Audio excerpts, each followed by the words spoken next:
बिस्मिल्लाहिर्रहमानिर्रहीम। अस्सलाम वालेकुम। मैं हूं एडवोकेट मोहम्मद इशफाक और आप देख रहे हैं मेरा YouTube channel just to law. आज हमने जिस टॉपिक पे बात करनी है वो है कि शामलात ज़मीन की कोई कानूनी हैसियत है, शामलात ज़मीन कहाँ पर मौजूद होती है, क्या इसको सेल किया जा सकता है, इस हवाले से आज हमने डिस्कस करनी है। शामलात ज़मीन अक्सर गांव में मौजूद होती है। कुछ ऐसा मखसूस ज़मीन का टुकड़ा होता है जिसे पूरा गांव इस्तेमाल करता है, मगर उसको सेल नहीं किया जा सकता। और ये किस तरह वजूद में आया, इसकी कानूनी हैसियत क्या है, इस चीज़ को समझने से पहले हम इसकी हिस्ट्री की तरफ जाते हैं कि आज से पहले जब ये सिलसिला शुरू हुआ था, ये कब शुरू हुआ और क्यों इसको ये शामलात ज़मीन कहा जाता है, इस चीज को आज हमने समझने की कोशिश करनी है।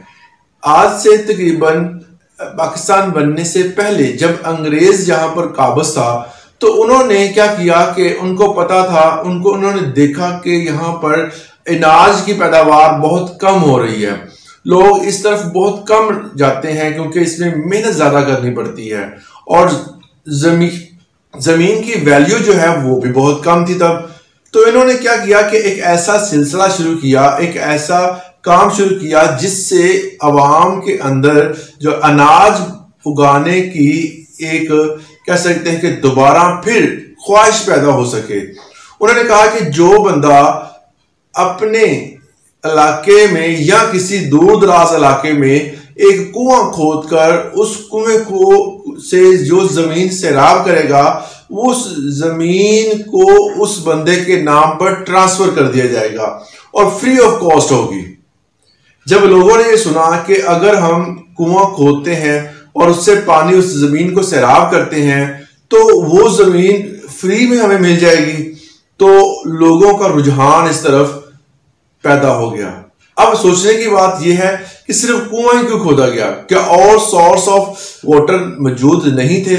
बिल्कुल ऐसा ही है कि तब, क्योंकि बहुत पुराने दौर की बात हो रही है, पाकिस्तान बनने के पहले से ही बात हो रही है, तो अंग्रेज दौर में वहां पर पाकिस्तान में मतलब बर्रा सगीर में इन पाको हिंद में यहां पर पानी की बहुत ज्यादा किल्लत थी क्योंकि पानी जमीन के नीचे है, उसको ऊपर लाने के लिए कोई मोटर नहीं थी, कोई ट्यूबवेल नहीं था, कोई किसी किस्म का नहरी निजाम मौजूद नहीं था।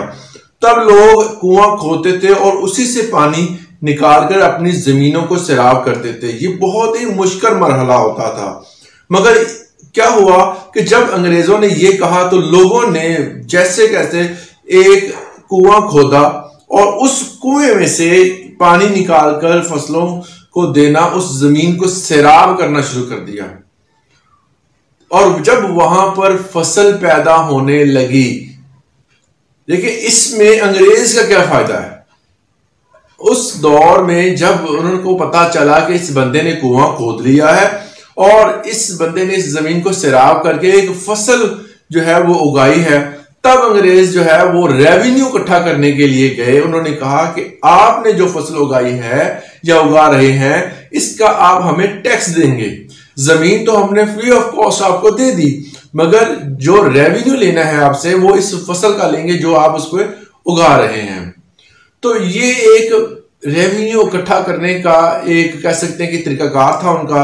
और दूसरा ये है कि अवाम के अंदर अनाज पैदा करने की ख्वाहिश भी पैदा होगी। जब लोगों ने देखा कि उस बंदे को कुआं खोद कर जो है उसके बाद उस कुएं से पानी देकर फसल उगाई है और वो जमीन जिस जगह पर वो फसल या कल्टीवेशन कर रहा है तो वो उस बंदे के नाम फ्री ऑफ कॉस्ट ट्रांसफर हो गई है, तो बाकी बंदों के अंदर भी ये ख्वाहिश पैदा हुई, उन्होंने भी ये काम करना शुरू कर दिया।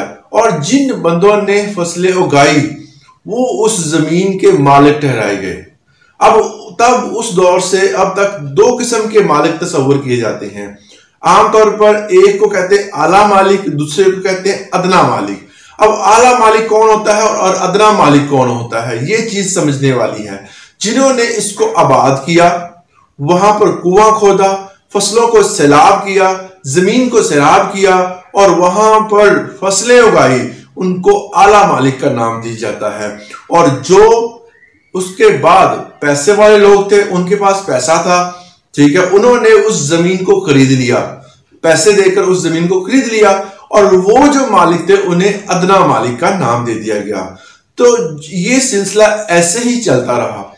उसके बाद वो लोग जिन्होंने इसको आबाद किया था उन्हें केवटदार भी कहते हैं।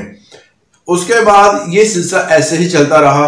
अब क्या हुआ है कि गांव में कुछ हिस्सा जो है वो अभी तक कुछ गांव में अभी तक मौजूद है, क्योंकि इन फ्यूचर आपको देख पता है कि जैसे जैसे तरक्की होती गई, लोगों में काश्तकारी के नए से नए तरीके आते गए, तो कुएं का तस्वर कम होता गया, मगर ये जमीन का टुकड़ा हर जगह पर मौजूद रहा। लोगों ने क्या किया कि इस जमीन के टुकड़े को अपनी वेलफेयर के लिए, उस गांव की वेलफेयर के लिए मखसूस कर दिया, जिन्हें शामलार दह कहते हैं। मतलब कुछ लोगों ने कहा कि यहाँ पर हम कोई गमी या खुशी मनाने के लिए जो जगह दरकार होती है उस हवाले से यूज करेंगे, या यहाँ कोई जड़ी बूटियां उगाएंगी तो जानवर वगैरह चर लेंगे, या कुछ एरिया था जो उस पर इस किस्म के इस्तेमालात होने लगे, उन्हें गांव के बेनिफिट के लिए इस्तेमाल किया जाने लगा। और इस हवाले से तमाम गांव के अफराद जो थे वो एग्री होना भी जरूरी थे। सब ने मिलकर एक फैसला करना होता था कि इस जमीन का अब क्या किया जाए, क्योंकि किसी की ऑनरशिप में ये जमीन नहीं होती। हर बंदा वहां पर मौजूद लोगों की जमीनों से चंद हिस्से लेकर इस जमीन को बनाया जाता था। मतलब अगर किसी बंदे के पास जमीन है उसका थोड़ा सा हिस्सा ले लेंगे, दूसरे बंदे से, तीसरे बंदे से, इस तरह सब बंदों से थोड़ी थोड़ी जमीन लेकर एक मखसूस हिस्सा तैयार कर लिया जाता था, जिन्हें शामलात दह कहते हैं। वो शामलात से तमाम के तमाम लोग जो होते हैं वो बेनिफिट्स लेते हैं, मगर उसको इस्तेमाल कर सकते हैं मगर सेल नहीं कर सकते, उस पर कब्जा नहीं कर सकते। मगर जैसे जैसे वक्त गुजरता गया, लोगों में जो है वो बहुत ज्यादा ख्वाहिश पैदा होने लगी जमीन की, लोग इस पर, इसकी वैल्यू बढ़ती गई, तो इस पर कब्जे शुरू हो गए। क्या करते हैं, अब गांव में भी कुछ लोग जो होते हैं वो मिल मिला के शामलात दह, जिनको अभी पता है कि ये जमीन किस स्टेटस की होती है, वो इस पर कब्जा कर लेते हैं। मगर कुछ लोग ऐसे भी हैं जो उसको उसके सही पर्पस के लिए इस्तेमाल करते हैं। मगर जैसा कि आपको पता है कि इस जमीन का कोई मालिक नहीं होता, इसमें तमाम लोग जो होते हैं, जो गांव में मौजूद होते हैं, वो तमाम मालिक तस्वर किए जाते हैं। तो इस हवाले से इस जमीन का कानूनी स्टेटस तो कोई भी नहीं था, मगर इसको सेल आउट नहीं किया जा सकता। तो इस हवाले से अवाम के अंदर ये शऊर पैदा किया गया, अंग्रेजों ने ये शऊर पैदा किया था कि ये ऐसी जमीन होगी जो कि कॉमन पर्पस के लिए इस्तेमाल की जाएगी। मगर हमारे इस तकसीम के बाद लोगों में क्योंकि जमीन की बहुत ज्यादा लालच पैदा हो गई और उन्होंने इन जमीनों पर कब्जे शुरू कर दिए और इन जमीनों को अपने जाती इस्तेमाल के लिए जो है वो हासिल करना शुरू कर दिया। मगर ऐसा अभी कुछ गांव में मौजूद जमीनों को पब्लिक पर्पस के लिए यूज किया जाता है और वहां पर आवाम की फलाह के लिए मिल मिला के, मतलब अगर फर्ज कर लें कि अब क्योंकि ट्यूबवेल की जरूरत अब क्योंकि जो है वो कुएं की जरूरत नहीं है, तो कुछ लोग मिलकर क्या कहते हैं जी, क्या हम यहाँ पर फिल्टर प्लांट लगा लेते हैं, यहाँ ऐसा कोई हॉल बना लेते हैं जहां पर किसी गरीब, किसी मिस्कीन या किसी और बंदे की मोहल्ले में, गली में, किसी जगह पर मौजूद जो लोग अभी इस काबिल नहीं है कि वो शादी हाज या किसी जगह पर, मखसूस जगह पर शादियां करवा सकें, तो उनके लिए इस जगह को मुख्तस किया जाता है कि वो लोग वहां पर अपने कोई खुशी गमी के फंक्शन वगैरह कर सकते हैं। मगर कुछ लोग अभी भी इस हवाले से काफी ज्यादा कह सकते हैं कि उनको कंसर्न है, वो अपनी जमीन जो टुकड़ा उनसे लेकर शामलात दह में इस्तेमाल किया गया था उसको वापस लेने के लिए कानूनी चारागोई करते हैं। तो ये था एक छोटी सी हिस्ट्री, कानूनी हिस्ट्री जो है, जिसे आप कह सकते हैं कि जो स्टेटस बताने के लिए कि शामलात दह बेसिकली है क्या। तो इसकी कानूनी हैसियत आपको पता चल गई होगी कि इसको सेल आउट नहीं किया जा सकता, इसको सिर्फ पब्लिक पर्पस के लिए उसके कॉमन प्रॉपर्टी होती है और सबके कॉमन मतलब इज्तिमाई मफाद के लिए इस्तेमाल किया जा सकता है। इसके अलावा इसका कोई स्टेटस नहीं है, इसको सेल नहीं किया जा सकता, इसको बेचा नहीं जा सकता। तो इस हवाले से ये तमाम का तमाम जो एक हिस्ट्री थी, जहां से ये स्टार्ट हुई थी, वो बताने की मैंने कोशिश की है। इस हवाले से कोई सवाल हो तो आप हमें कमेंट सेक्शन में पूछ सकते हैं।